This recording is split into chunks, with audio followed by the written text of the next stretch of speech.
Free fire কত বদলে গেছে তাই না? আজকাল নতুন প্লেয়ারদের কাছে পুরানো কালেকশন থাকে, আর এক ছিল আমাদের সময়, শুধু ফ্রিতে দেওয়া বান্ডিল ছাড়া কিছুই ছিল না। যখন বাকি তিনজন মিলে সাদা অ্যাডাম বান্ডিল পরা প্লেয়ারকে চেতাতে থাকতাম, শালা নিজেরাও অনুভব হতাম, কিন্তু অ্যাডামকে চেতানোর মজাই ছিল আলাদা। এক ঘরে বা টাওয়ারে বসে চারজনে মিলে একটা কিল করতাম, আর এনিমির একজন এসে আমাদের চারজনকেই মেরে দিত। কিন্তু জানেন মজার বিষয় কি ছিল? কেউ জানতোই না ডায়মন্ড 1, 2 বা হিরোইক কি জিনিস ছিল। সবাই শুধু গেম এনজয় করত। তখন রিভাইভ না দিলে কেউ বকা দিত না বা গালি দিত না।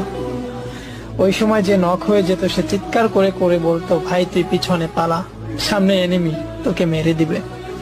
ম্যাচ হারার পরে কখনোই লবিতে এসে এই বিষয়ে ঝগড়া হতো না যে তোমার ভুল, ওর ভুল বা আমার ভুল ছিল, কারণ চারজন মিলে একজনকে মারলে সবার হৃদয় ভয়ে কাঁপতে থাকতো।